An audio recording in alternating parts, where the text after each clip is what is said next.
Sábado, 25 de setembro, você vai ver nesta edição do Em Cima da Hora. A terra volta a tremer em Taiwan 4 dias depois do terremoto que matou 2.000 pessoas. Desta vez, o tremor atingiu 5,6 graus na escala Richter. Você está ligado na Globo News, o seu canal de jornalismo 24 horas no ar.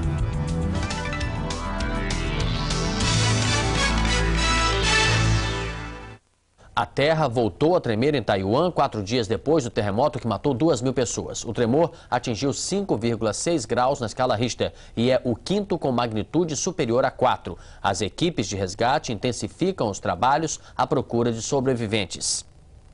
As equipes de resgate usam máquinas pesadas para remover os destroços causados pelo terremoto. Neste prédio, a equipe coreana conseguiu localizar o corpo de um menino, mas era tarde demais. Chang Shin-hun, um menino de 6 anos, resgatado ontem, passa bem. Ele ficou 90 horas sob os escombros.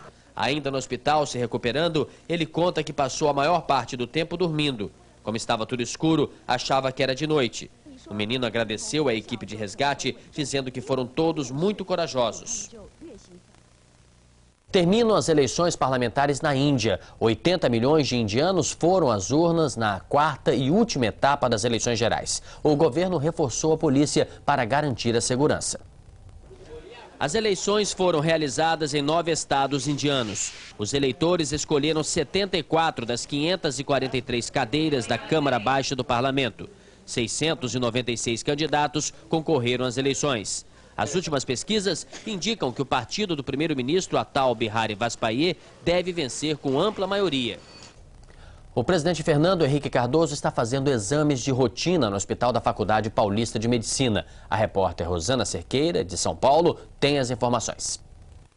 O presidente Fernando Henrique Cardoso continua aqui no prédio do Hospital do Rim e Hipertensão, na zona sul da cidade de São Paulo, onde realiza esses exames de rotina. O presidente chegou aqui pouco antes das 9 horas da manhã, acompanhado de seguranças e de seu médico particular, Arthur Ribeiro Beltrame. No check-up, o presidente vai verificar a taxa de glicose no sangue, vai fazer um ultrassom do abdômen, um ecocardiograma, um teste em uma esteira ergométrica e ainda exames com um dermatologista. A previsão é que o presidente deixe o hospital por volta do meio-dia e vá para a casa dele aqui na cidade de São Paulo, na região de Higienópolis. Depois disso, o médico José Osmar Medina, que acompanhou os exames do presidente, vai divulgar um boletim médico a respeito. Rosana Cerqueira, de São Paulo, para o Em Cima da Hora. Os 26 acusados de envolvimento com o narcotráfico no Acre chegaram durante a madrugada a Brasília. Durante todo o fim de semana, eles vão ficar presos na Superintendência Regional da Polícia Federal. O avião Hércules da FAB aterrissou em Brasília por volta de 1 da manhã. O grupo chegou desfalcado. Dos 27 acusados, só 26 desembarcaram. É que Pedro Luiz Braga não foi encontrado pela polícia. Entre os acusados, 11 são policiais militares, 4 com nível superior. Alexandre Alves da Silva e o policial civil José, respectivamente irmão e tio do deputado José Alexandro, também estavam no avião. Da base aérea, os acusados foram levados para a Superintendência da Polícia Federal. O delegado da Polícia Civil de Rio Branco, Ari Regis, que chegou a Brasília no mesmo voo, disse acreditar que os interrogatórios podem confirmar a participação de outros 30 policiais no esquema do narcotráfico no Acre. Os acusados de envolvimento com o esquema do narcotráfico, supostamente liderado pelo ex-deputado Hildebrando Pascoal, chegaram à Superintendência Regional da Polícia Federal às 3h15 da manhã. É aqui que eles vão ficar presos pelo menos até a segunda-feira, quando devem começar as transferências para outras unidades da polícia. Assim que chegaram ao hangar da Superintendência em Brasília, os acusados foram encaminhados sob um forte esquema de segurança ao Instituto Médico Legal para que fossem feitos os exames de corpo de delito, exames de praxe. O delegado da Polícia Civil, Ari Regis, fez parte da escolta que trouxe o grupo da capital do Acre, Rio Branco, até Brasília. Ele disse acreditar que outros nomes de policiais civis e militares vão surgir durante os interrogatórios dos acusados. Nos desdobramentos que vão ocorrer nesses 30 dias da prisão temporária, poderão surgir novos nomes que nós estamos apurando ainda lá, junto com a Polícia Federal, para depois vir à tona para conhecimento da imprensa de todo o Brasil. Nós acreditamos que pela proporção de um número maior da Polícia Militar, devem estar mais envolvidos 20 policiais militares e um número de 5 a 10 policiais civis. Agora a Fórmula 1. O alemão Hans Frentzen é o pole position do Grande Prêmio da Europa no circuito de Nürburgring, na Alemanha. Em segundo lugar, larga o inglês David Coulthard, da McLaren. Na terceira posição está o finlandês Mika Häkkinen, também da McLaren, que divide a liderança do campeonato com Ed Irvine, que vai largar na nona posição. O brasileiro Pedro Paulo Diniz conseguiu a 13ª colocação. Rubens Barrichello sai em 15º lugar e Ricardo Zonta na 17ª posição. São 10h05 em cima da hora. Fica por aqui. Você assiste agora o programa Globo Ecologia. Eu, Sidney Rezende, volto na próxima edição do Em Cima da Hora, que começa às 11 da manhã. Até lá.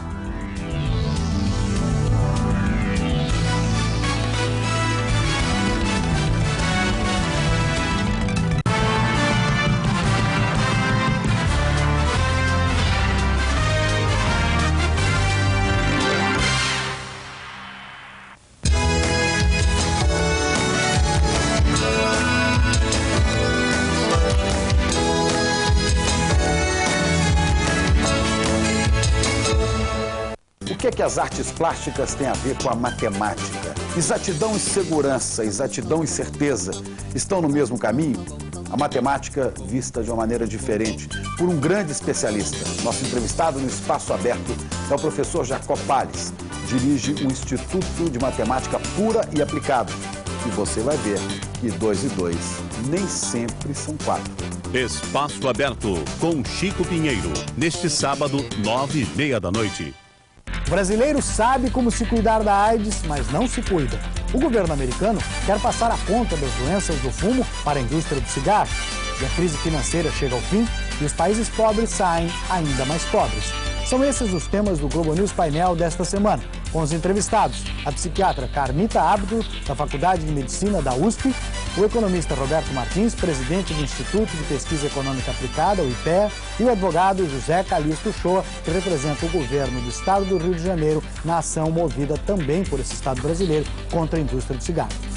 Globo News Painel, com Ernesto Palha, neste sábado, 11 da noite.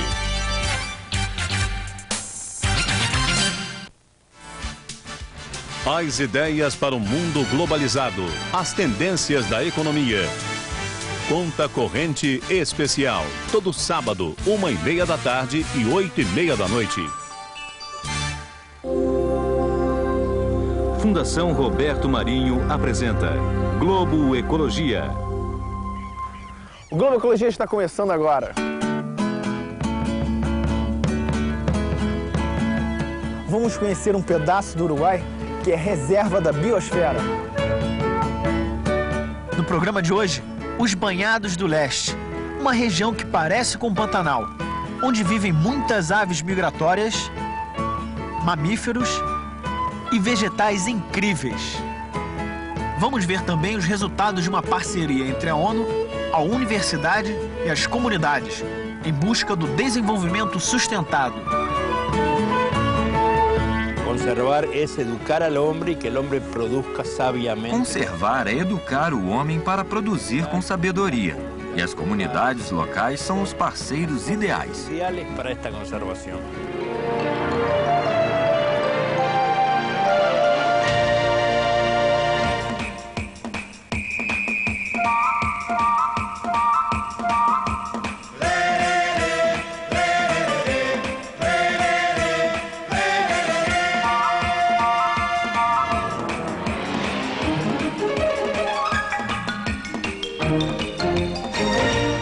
Lagoas, alagados e uma quantidade impressionante de aves fazem da região dos Banhados do Leste a de maior biodiversidade do Uruguai. Banhados é o nome dado a estas terras baixas, que ficam ao nível do mar. Uma parte delas fica sempre debaixo d'água. Outras partes ficam inundadas durante alguns meses. Ao longo dos séculos, aqui foram se formando muitas lagoas na costa do Uruguai. Algumas são ligadas ao Oceano Atlântico através de barras. A areia e a força do vento criaram dunas que se estendem por quilômetros. Esta é a Lagoa de Rocha, que pertence aos Banhados do Leste do Uruguai, uma região de 250 mil hectares que desde 76 é considerada pela Unesco como reserva da biosfera. As lagoas de Rocha, Garçom e José Inácio formam o Parque Nacional Lacustre. A presença de gaivotas indica que o mar está perto, logo ali, atrás das dunas. Quando o nível da água da Lagoa de Rocha sobe, rompe-se a barreira de areia e ela se liga ao oceano. Esta interação com o mar, que só acontece em alguns meses do ano, faz com que a água se torne salobra e se transforme num berçário para muitas formas de vida marinha. Nos últimos anos, a passagem para o mar tem sido aberta pelos próprios moradores da região, permitindo a drenagem dos campos e a entrada de peixes e crustáceos na lagoa. Aqui, os pescadores se acostumaram a viver do que a lagoa oferece em cada estação. Eles pescam linguados, corvinas e látia, uma espécie que é processada e conservada, e também serve de isca. A pesca é boa aqui. Capturamos várias espécies de pescado. E também há camarões em certas épocas do ano. Os preços são bons? Não, os preços são regulares nomás. São apenas regulares. Aqui, 10 a 12 famílias vivem disto e temos trabalho o ano todo. Para ganhar um pouco mais, os pescadores preparam peixe defumado e conservas de peixe, que são vendidas aos visitantes. Aqui nos banhados, peixes, crustáceos, répteis, anfíbios, mamíferos, é o que não falta. Mas o destaque mesmo são os pássaros e aves em quantidades incríveis, todos em busca de alimento. Uma teia complexa de relações entre os diversos animais foi se formando ao longo do tempo. Cada ser depende de um outro para a sua sobrevivência. E tudo isto pode ser estudado e observado em detalhes nestes campos alagados.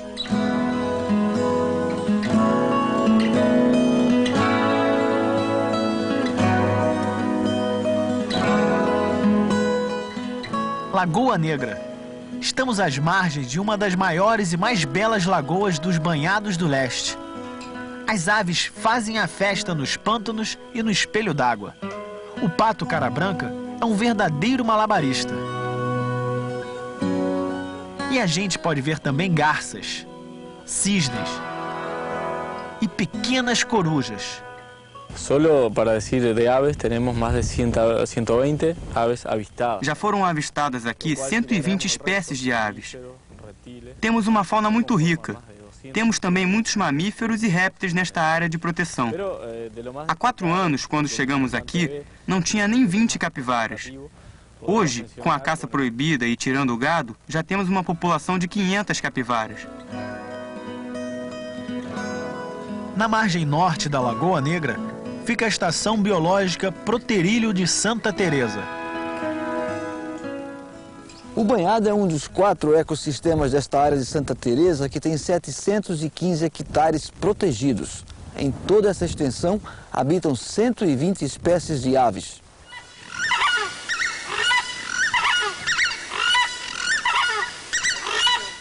Claro, aquí en este predio de 715 hectáreas hay representados varios ecosistemas. Hay una costa arenosa. Aqui temos vários sistemas ecológicos. Um deles é uma costa arenosa que fica em contato com a Lagoa Negra. Mas há também um bosque com várias espécies de árvores e arbustos. Temos ainda uma pradaria com gramíneas onde estamos replantando arbustos. E finalmente temos os banhados, onde encontramos juncos e espécies adaptadas a lugares onde a água está presente durante todo o ano. Estamos na trilha de Tarumã. Ela é chamada assim por causa da presença da árvore do mesmo nome, que chega a ter 90 centímetros de diâmetro de tronco. Esta estação se inaugurou no ano 95, em dezembro de 95. Antes de 1995, quando a estação foi inaugurada, tudo isso aqui era pasto. Em apenas alguns anos já temos bons resultados. A flora do lugar dá sinais de recuperação e a população de capivaras está aumentando. Exemplares arbóreos de Aqui temos árvores com mais de 200 anos. Esta é chamada de coronirra e deve ter de 300 a 400 anos, a julgar pelas dimensões de seu tronco. Lo que se busca es tener un lugar para desarrollar trabajos científicos e inclusive divulgar. É muito importante termos um lugar como este para pesquisar e divulgar a importância da nossa flora. Esta é a única área protegida no Uruguai onde se pode estudar a natureza e fazer turismo de forma consciente e controlada. A presença dos animais é a principal atração para os visitantes. O turismo ecológico está crescendo no Uruguai. Este é o mirante do Banhado dos Índios, construído para dar melhores condições de observação. Viemos a este passeio para termos uma informação mais científica sobre as aves e os animais que encontramos aqui no banhado. Esta bela região é muito pouco conhecida, até mesmo pelos próprios uruguaios. A cada vez que aumenta a água da Lagoa Negra, forma-se um charco no Banhado dos Índios. Aqui, as aves vêm fazer seus ninhos. Um dos mais assíduos frequentadores do local é o cisne do pescoço negro, uma bela espécie que vive no sul do continente americano, entre Brasil, Uruguai, Argentina, Chile e Paraguai. Aqui nesta área, na região de Rocha, temos uma das maiores populações do mundo.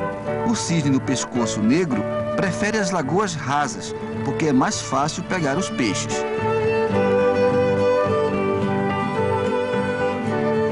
A vida selvagem não está só nas lagoas. O mar é a morada de muitos animais. Na costa uruguaia, há 4 grupos de ilhas habitadas ou frequentadas por leões e lobos marinhos. 3 delas ficam no litoral de Rocha. Estas são as Ilhas de Torres, em frente ao Cabo Polônio, onde há uma vila de pescadores. Um lugar distante onde não tem nem água potável. Os habitantes mais famosos de Cabo Polônio são os leões e lobos marinhos. A Ilha dos Lobos fica a 300 metros da costa uruguaia. O mar agitado e as correntes dificultam a travessia. Os leões têm pelos nas costas como uma juba. São maiores, mais pesados e parecem preguiçosos, passando horas sob as pedras. Já os lobos preferem a água. São menores que os leões. Eles saltam, mergulham, brigam e brincam. Dão gritos agudos como se estivessem cantando. Estes animais sempre foram muito perseguidos pelo homem. A caça foi proibida em 1992 nesta região. Mas ainda encontramos animais mortos por aqui. Daqui a pouco, vamos conhecer gente que transforma a natureza em arte. E um programa da ONU que está resgatando a vida silvestre no Uruguai. Está vendo este vegetal? Se você acha que é uma árvore, está muito enganado. O Globo Ecologia volta daqui a pouco. Até já!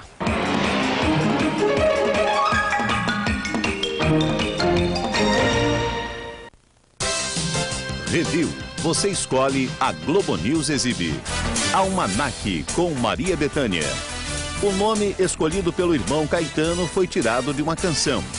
Ela abre o coração e fala da família, da crítica, da crença no candomblé, da paixão pela Bahia e pelo Brasil, numa entrevista a Pedro Bial. Review, neste sábado, 10h30 da manhã e 4h30 da tarde.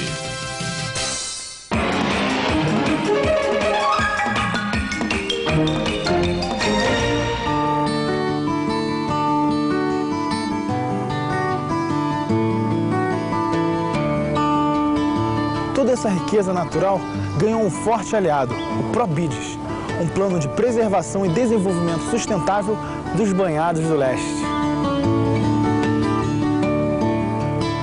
Então, a partir do ano 93... O ProBides foi criado em 1993 com base numa parceria entre o Ministério do Meio Ambiente, a Universidade da República, o governo de Rocha e as comunidades locais.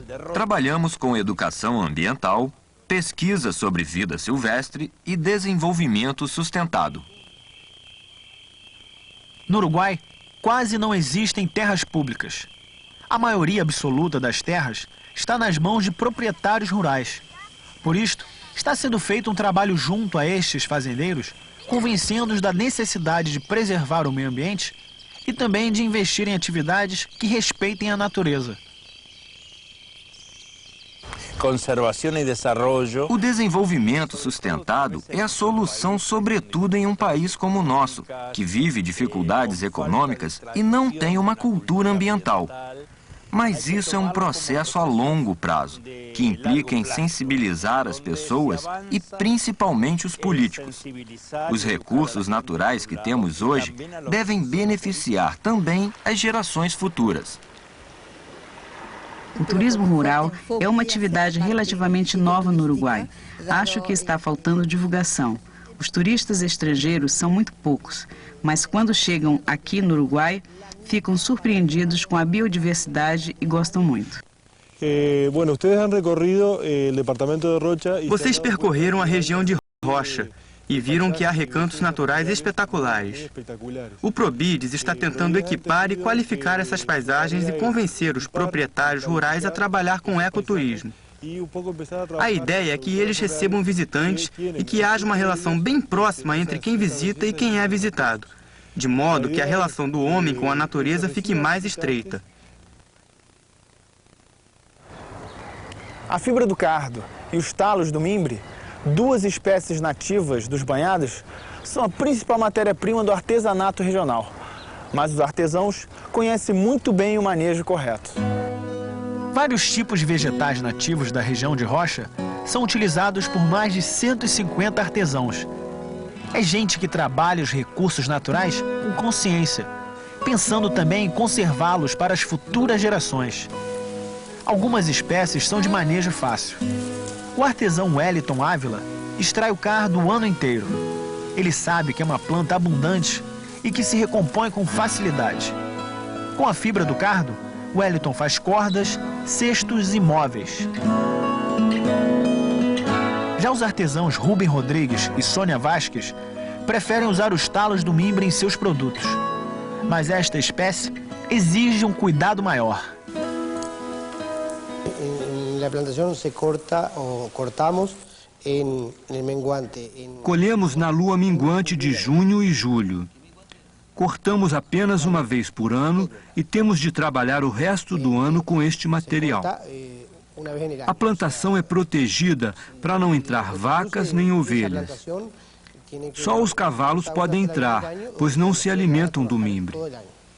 A gente corta todas as plantas disponíveis e elas começam a brotar de novo na primeira quinzena de setembro.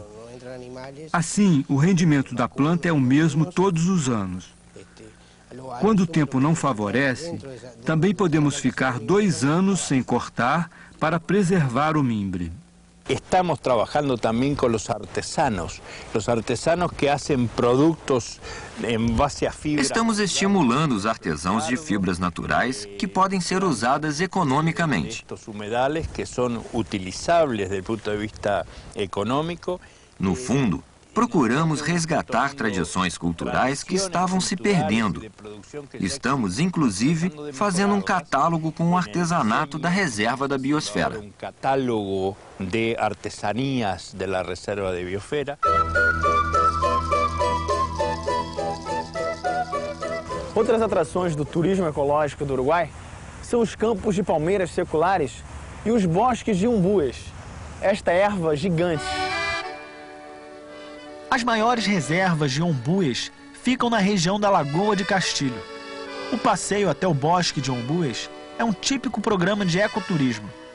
Na fazenda Barra Grande, os visitantes são levados por um veículo puxado por trator. Este bosque tem cerca de 20 quilômetros. É um vegetal tão imponente que a gente jura que é uma árvore, mas não é nada disso.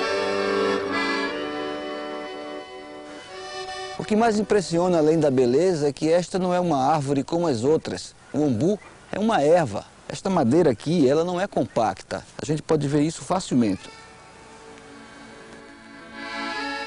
A textura dos troncos dos umbus é parecida com a de uma cortiça. É um material leve, muitas vezes quebra-se com o vento. A beleza de cada exemplar é única, porque não há dois iguais. Cada tronco assume uma forma particular. E o mais interessante é que eles nascem juntos. Depois, já altos, vão se dividindo. Marrela Cerveto é agrônoma e proprietária deste bosque.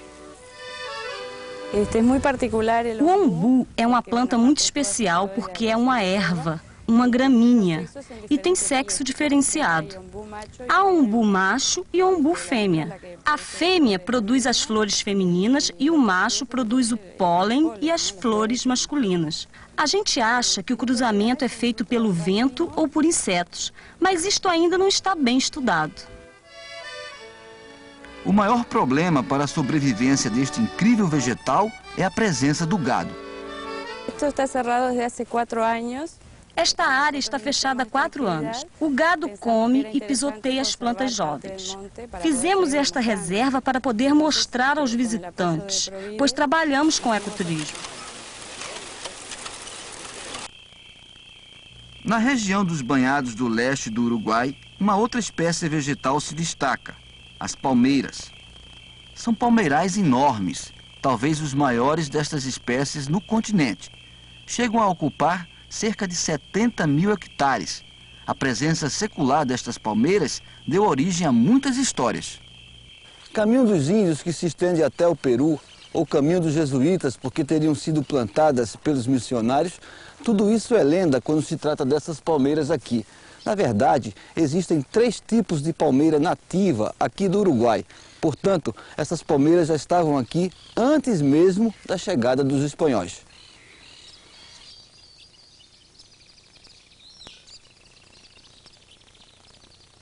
El palmar, estas son de la especie Butia capitata. E no Uruguai, hay 2 butiá, Butia chatai e Butia capitata. No Uruguai temos 2 tipos de butiás, a Butia chatai e a Butia capitata. Essas palmeiras são da espécie Butia capitata. Elas são um elemento muito característico da paisagem, uma presença cênica muito bonita.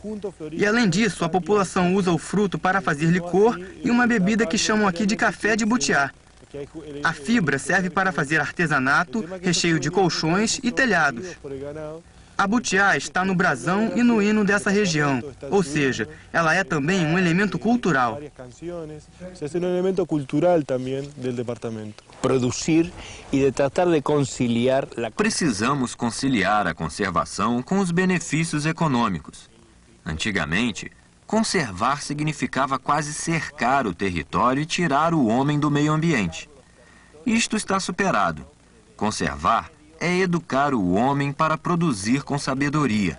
E as comunidades locais são os parceiros ideais, porque prezam seus recursos, os conhecem bem e convivem com eles há muito tempo. E assim está terminando a nossa viagem ao Uruguai. Hoje a gente conheceu uma área que é uma reserva da biosfera, um patrimônio da humanidade. Os uruguaios estão procurando atividades que valorizem suas riquezas naturais. E a gente se despede, desejando que todos os países da América do Sul façam o mesmo. É assim que o nosso continente vai construir seu futuro comum. O Globo Ecologia vai ficando por aqui. Até o próximo programa.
Brasil, país do samba, do futebol, do carnaval. Será que é isso mesmo? Ou será que só os correspondentes estrangeiros é que vendem uma imagem deturpada do Brasil no exterior? Nós vamos discutir este assunto esta semana no N de Notícia com os maiores interessados na discussão, os correspondentes internacionais. Teremos a participação de Mac Margolis, da revista Newsweek, de Jens Klussen, de Der Spiegel, da Alemanha, e de Claire de Oliveira Neto, da agência France Press. Eu convido você a participar dessa discussão. N de Notícia, com William Bonner, neste domingo, 11h05 da noite. Teses polêmicas, argumentos inteligentes, análises complexas, ideias ousadas. Os desafios do pensamento contemporâneo no depoimento de intelectuais e personalidades. Milênio, com William Vac, Ednei Silvestre, Lucas Mendes, Geneton Moraes Neto, Fernando Silva Pinto. Toda segunda, 11 da noite. O que é que as artes plásticas têm a ver com a matemática? Exatidão e segurança, exatidão e certeza estão no mesmo caminho? A matemática vista de uma maneira diferente por um grande especialista. Nosso entrevistado no Espaço Aberto é o professor Jacob Palles. Dirige o Instituto de Matemática Pura e Aplicada. E você vai ver que 2 e 2 nem sempre são 4. Espaço Aberto, com Chico Pinheiro, neste sábado, 9h30 da noite.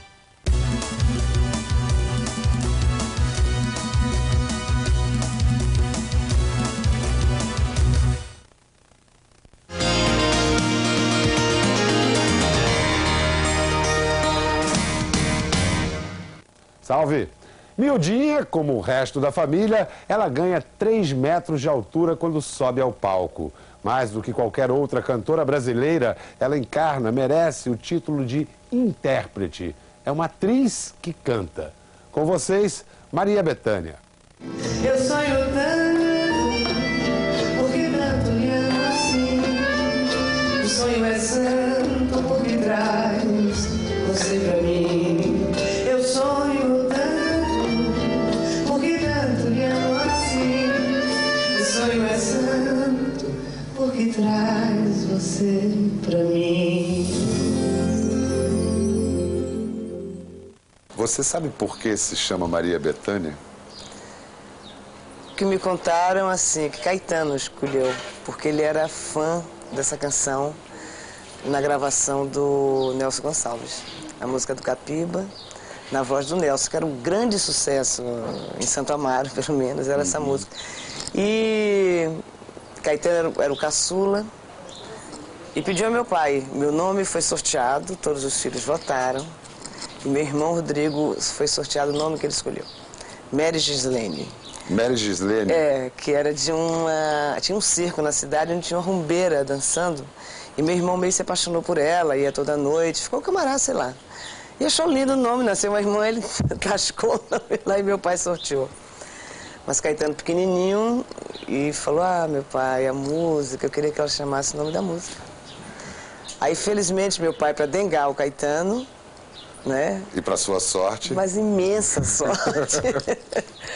Botou Maria Bethânia. É uma honra o nome de uma canção de Capiba, gravada pelo Nelson, colocada pelo Caetano. Ficou uma história o meu nome. É.